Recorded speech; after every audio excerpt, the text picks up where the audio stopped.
Washington, AP, after a year spent carefully cultivating two princes from the Arabian Peninsula, Elliott Broidy, a top fundraiser for President Donald Trump, thought he was finally close to nailing more than $1 billion in business. He had ingratiated himself with crown princes from Saudi Arabia and the United Arab Emirates, who were seeking to alter U.S. foreign policy and punish Qatar, an arch-rival in the Gulf that he dubbed the Snake. To do that, the California businessman had helped spearhead a secret campaign to influence the White House and Congress, flooding Washington with political donations. Broidy and his business partner, Lebanese-American George Nader, pitched themselves to the crown princes as a back channel to the White House, passing the princes' praise and messaging straight to the president's ears.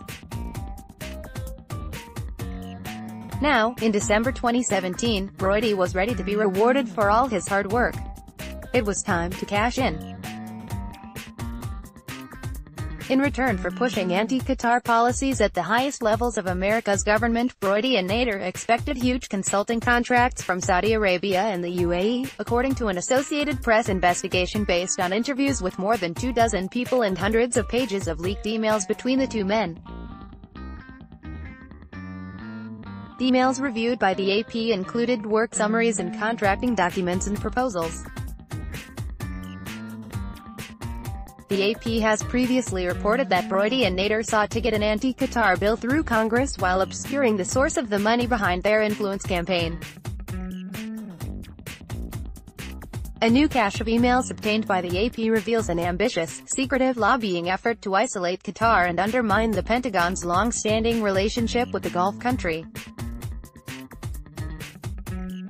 A lawyer for Broidy, Chris Clark, contended the app's reporting is based on fraudulent and fabricated documents obtained from entities with a known agenda to harm Mr. Broidy. To be clear, Mr. Nader is a U.S. citizen, and there is no evidence suggesting that he directed Mr. Broidy's actions, let alone that he did so on behalf of a foreign entity, Clark said.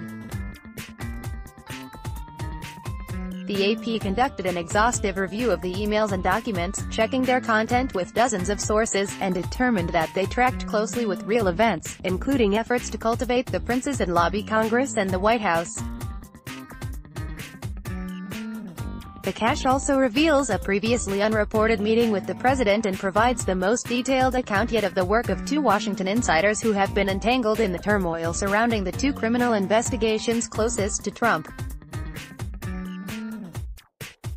Lobbying in pursuit of personal gain is nothing new in Washington. Trump himself, in fact, turned the incestuous culture into a rallying cry when he promised to drain the swamp. "I will make our government honest again, believe me," Trump tweeted before the election.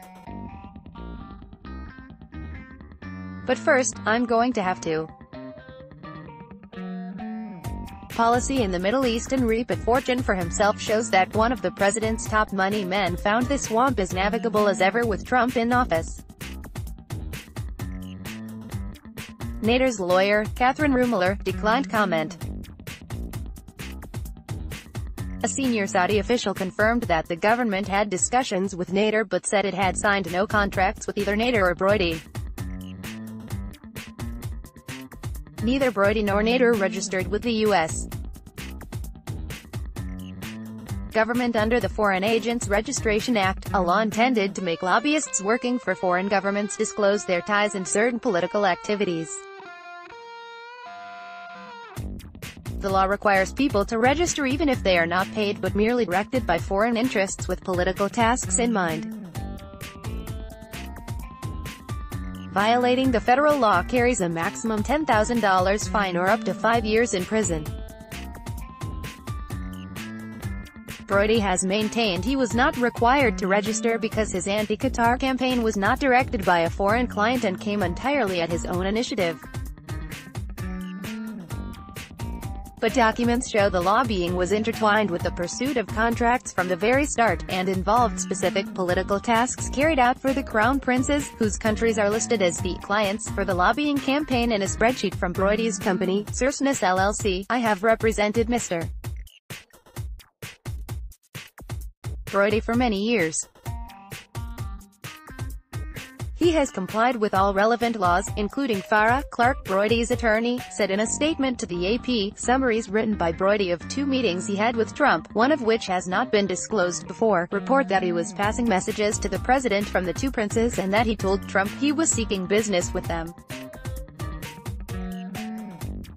By December of last year, the partners were riding a wave of success in their campaign to create an anti-Qatar drumbeat in Washington. Saudi Arabia was finding a new ascendancy following Trump's election. Broidy sought to claim credit for it, emails show, and was keen to collect the first installment of $36 million for an intelligence-gathering contract with the UAE. It all might have proceeded smoothly save for one factor, the appointment of Robert Mueller as special counsel to look into allegations of Russian interference in the 2016 election. Beltway bandits. In many ways, the partnership between Broidy, 60, and Nader, 59, embodies the insider influence that has given contractors in D.C. the nickname Beltway bandits. Both of their careers were marked by high-rolling success and spectacular falls from grace, and criminal convictions. The onset of the Trump administration presented an opportunity, a return to glory. Broidy, who made a fortune in investments, was finance chairman of the Republican National Committee from 2006 to 2008. But when a New York State pension fund decided to invest $250 million with him, investigators found that he had plied state officials with nearly $1 million in illegal gifts while collecting $18 million in management fees. In 2009, Broidy pleaded guilty to a felony charge of rewarding official misconduct. In seeking investments from the New York State Common Retirement Fund, I made payments for the benefit of high-ranking officials at the Office of the New York State Comptroller, who had influence and decision-making authority over investment decisions, Broidy said in his plea and cooperation agreement.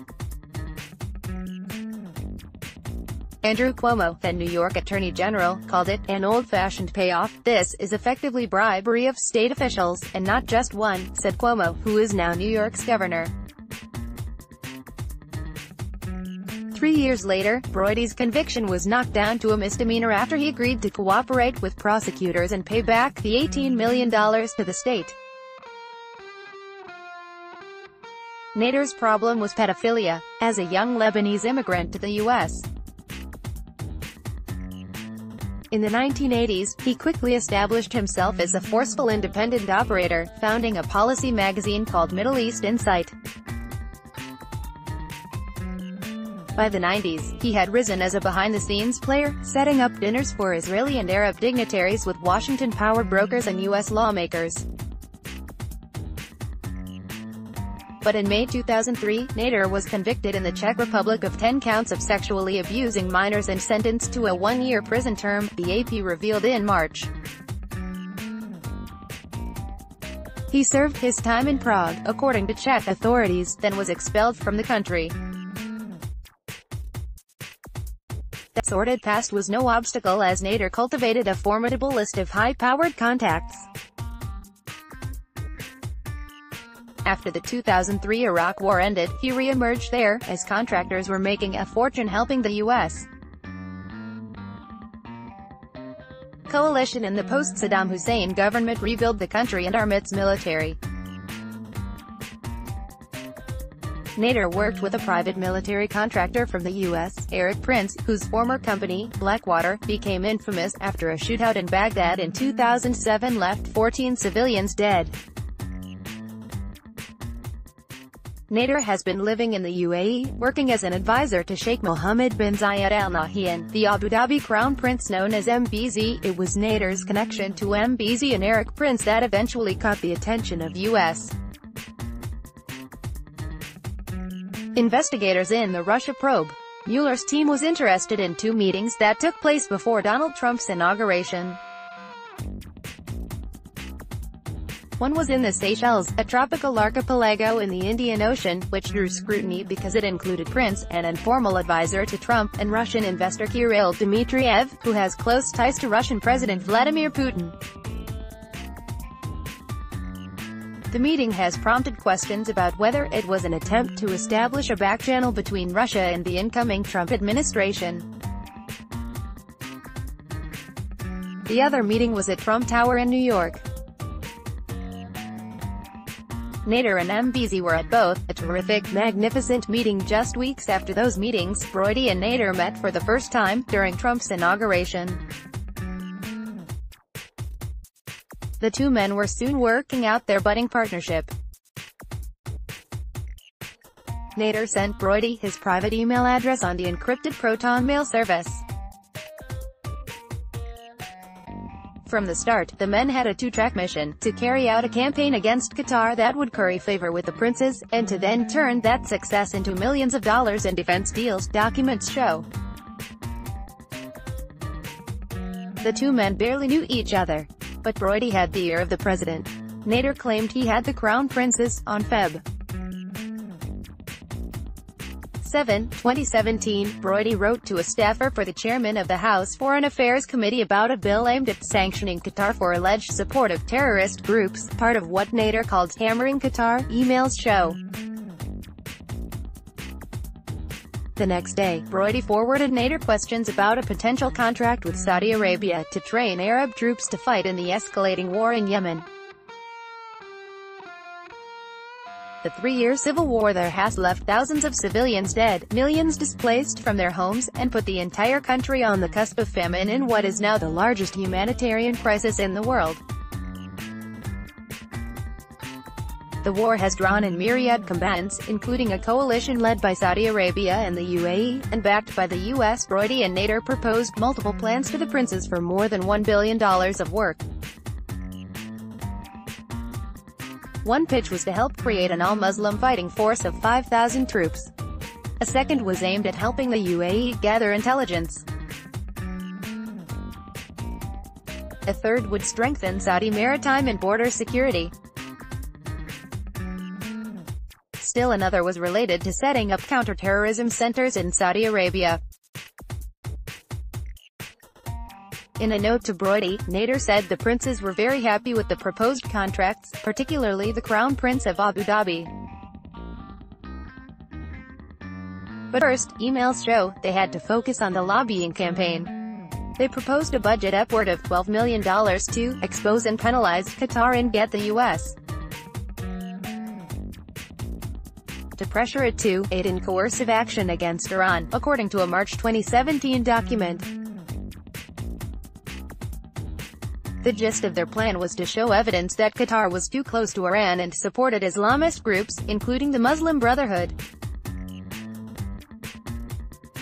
Iran is Saudi's main regional rival and on the other side of the war in Yemen. Ideally, Broidy and Nader would work to persuade the U.S. government to sanction Qatar and move a key military base from Qatar to another location in the Gulf. Broidy said he had a direct line to Treasury Secretary Steven Mnuchin. Mnuchin is a close friend of mine. My wife and I are attending Sec. Mnuchin's wedding in Washington, D.C. on June 24. Broidy wrote to Nader, I can help in educating Mnuchin on the importance of the Treasury Department putting many Qatari individuals and organizations on the applicable sanctions lists. The Al Udeid Air Base outside Doha is an important U.S.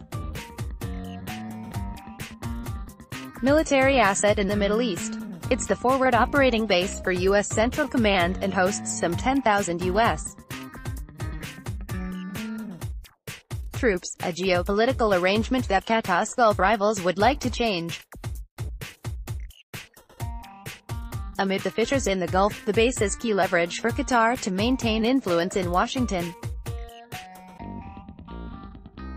Unlike other countries, Qatar imposes few restrictions on base operations and is even building new facilities for U.S. troops. Getting the U.S. government to move its critical base in the Gulf was unlikely. And polishing up the image of the Saudis and Emiratis was a hard sell. Saudi Arabia has a history of torture and human rights abuses. Many Americans still associate the country with the September 11 attacks. Of the 19 attackers, 15 were from Saudi Arabia, and 2 were from the UAE. The UAE's track record is no better. Last year, the AP revealed that the UAE was operating black sites in Yemen, where its soldiers have tortured prisoners, including, in some cases, tying them to a spit and roasting them over open fires. Qatar has a troubled record as well. International human rights groups have dinged the country for its treatment of migrant workers preparing the country for the 2022 World Cup. Amnesty International, in a 2013 report, stated that migrants from Southeast Asia worked in a state akin to slavery, forced labor, and lived in squalid housing. Despite the challenges of Saudi Arabia's human rights record, the partners' timing was good. Trump and many other Republicans in Washington viewed Saudi Arabia as a counterweight against Iran. Broidy reported he was making progress, and Nader kept the principals briefed on their adventures, emails show. Broidy boasted that he had got the chairman of the House Foreign Affairs Committee, California Republican Rep. Ed Royce, to back an anti-Qatar bill. "This is extremely positive," Broidy wrote. He claimed he had shifted Royce from being critical of Saudi Arabia to being critical of Qatar. The AP reported in March that Broidy gave nearly $600,000 to GOP candidates and causes since the beginning of 2017. Royce got the maximum allowed. Corey Fritz, a spokesman for Royce, noted the congressman's record. Royce has long been critical of both countries. He said Royce has not changed his stance. Broidy also bragged that he had caused Royce to praise a senior Saudi general, Ahmed Hassan Mohammed Asiri, in words that were then memorialized in the congressional record. Nader was thrilled. A U.S. congressman publicly flattered a Saudi official, who documents show was helping evaluate Broidy and Nader's contract proposals. At the end of March, Nader wrote that he'd had a terrific, magnificent meeting with the Saudi Crown Prince, Mohammed bin Salman. Prospects for the billion-dollar contract were good. He was very positive overall, Nader wrote. The prince even asked them to discuss their contracts with General Ahmed. The money for the lobbying was another matter. At Nader's request, $2.5 million was channeled in 2 installments from his company in the UAE through a Canadian company called Zeman Investments Limited, which someone familiar with the transaction said was run by one of Broidy's friends. The money was then routed to a Broidy account in Los Angeles. The transaction had the effect of obfuscating that the money for the political work in Washington had come from Nader in the UAE. Some of the recipients of Broidy's spending in Washington said they had no idea that Nader was involved. Broidy previously told the AP that he did not think to question why the money was routed through a foreign entity. At that point, Broidy might have realized the dangers of not registering as a foreign agent. It was all over the news. Trump advisors registered retroactively as foreign agents. Michael Flynn, Trump's former national security advisor, who had done business for Turkey, and Trump campaign chairman Paul Manafort and his longtime deputy, Rick Gates, who did business for Ukraine. Broidy was undeterred. Nader cheered on his anti-Qatar exploits and told him to keep hammering the bastards. An extraordinary campaign armed with fresh cash. Broidy pitched Nader a media blitz that would put the fire to Qatar. He'd persuaded an American think tank, Foundation for Defensive Democracies, to stage an anti-Qatar conference. Broidy wrote Nader that his plan included the commission of 200 articles assigned to the foundation and other think tanks. Mark Dubowitz, the foundation's CEO, later said that Broidy assured him the funding was not coming from a foreign government, and that he had no contracts in the Gulf. On April 21, 2017, Broidy sent Nader the draft of an op-ed to show the impact of his campaign.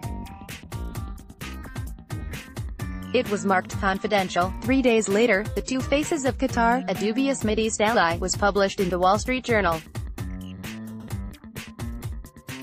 The opinion piece, co-written by retired Air Force Gen.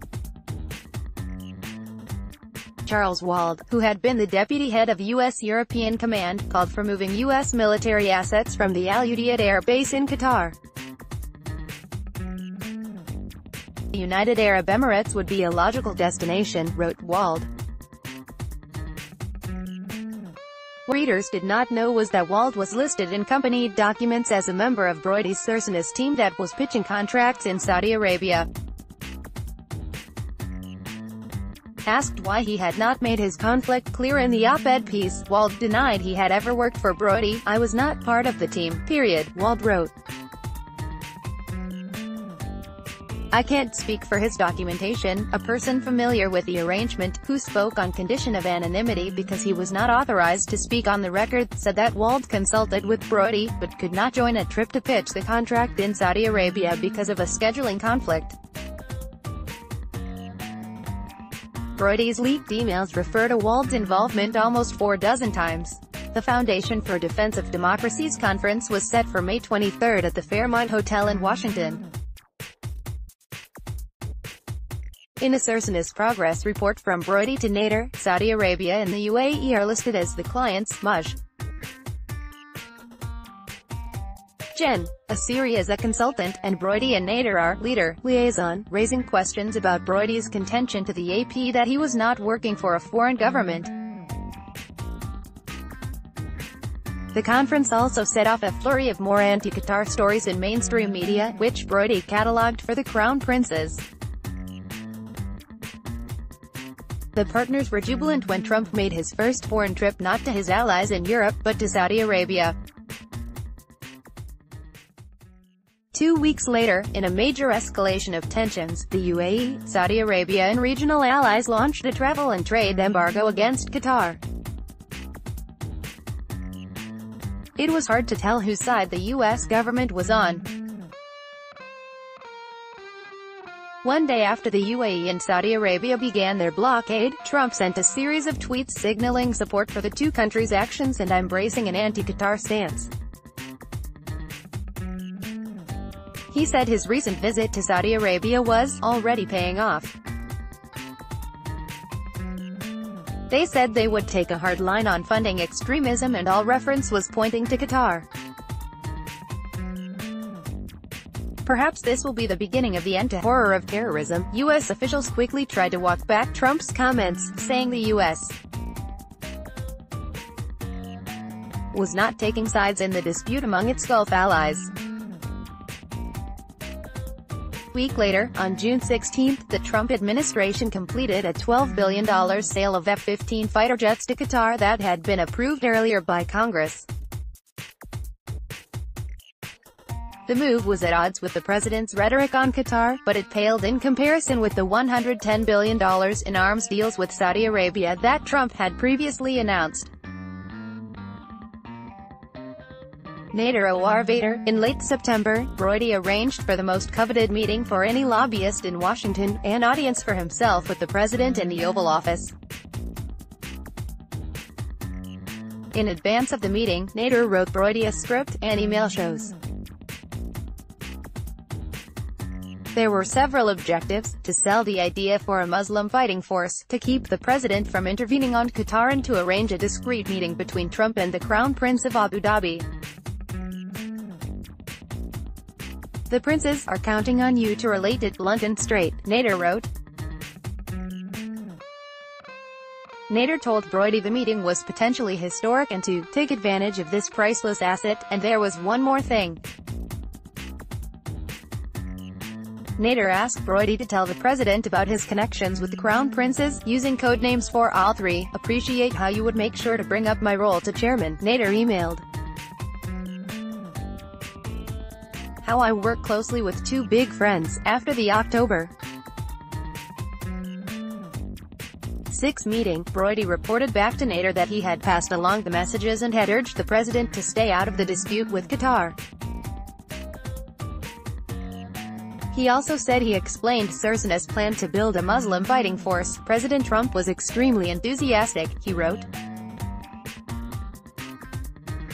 Broidy said Trump asked what the next step would be and that he told the president he should meet with the Crown Prince from the UAE, adding, President Trump agreed that a meeting with MBZ was a good idea. The White House did not respond to repeated requests for comment. Despite that successful readout, Nader wanted more. He wanted a photo of himself with the president, a big request for a convicted pedophile. Broidy was co-hosting a fundraiser for Trump and the Republican National Committee in Dallas on October 25. The Secret Service had said Nader wouldn't be allowed to meet the president. It was not clear if the objections were related to his convictions for sexually abusing children. Broidy drafted an email to Trump's chief of staff, John Kelly, asking him to intervene on behalf of his friend, whom he oddly called George Vader, a misnomer that appears elsewhere in the emails. One of my companies does deep vetting for the U.S. government, he wrote. We ran all databases including FBI and Interpol and found no issues with regard to Mr. Vader. There was another issue. RNC officials had decreed there would be no photos with the president without payment. Broidy suggested that Nader meet the suggested threshold with a donation between $100,000 and $250,000. It's unclear exactly how the two issues were resolved. Records from the Federal Election Commission show no donations from either George Nader or George Vader, but on November 30, Broidy gave $189,000 to the RNC, more than he had given to the RNC in over 2 decades of Republican fundraising. The result? A picture of Nader and Trump grinning in front of the American flag. A spiral of misfortune. It was time for Broidy to visit the UAE and nail down his first contract. He and Nader had already discussed sharing the profits and begun setting up a UAE subsidiary of Sirsena's, Broidy's company. In late November, Broidy planned a visit to complete the contracts in the UAE, where MBZ was hosting a Formula One auto race. But maybe that was too public. I think my friend not very wise for you to be seeing sick at this event, Nader wrote to Broidy. Many journalists and people from Russia and other countries will be around. Broidy met Trump once again on deck. 2. He reported back to Nader that he'd told Trump the Crown Princes were most favorably impressed by his leadership. He offered the Crown Prince's help in the Middle East peace plan being developed by Jared Kushner. He did not tell Trump that his partner had complete contempt for the plan, and for the president's son-in-law. You have to hear in private my brother what principals think of Crown Prince's efforts and his plan, Nader wrote. Nobody would even waste a cup of coffee on him if it wasn't for who he is married to. Days after Broidy's meeting with Trump, the UAE awarded Broidy the intelligence contract the partners had been seeking for up to $600 million over 5 years, according to a leaked email. The Muslim Fighting Force contract would be even larger, potentially bringing their entire Gulf enterprise to more than $1 billion. In January, Broidy was preparing for a third meeting with Trump at Mar-a-Lago, during celebrations of the president's first year in office. Nader was supposed to join them, but the initial payment for the intelligence contract was late. He delayed his trip to the U.S. for a day to make sure it was wired. On January 17, Broidy reported that he had received the first installment, $36 million. Terrific, Nader wrote before his flight.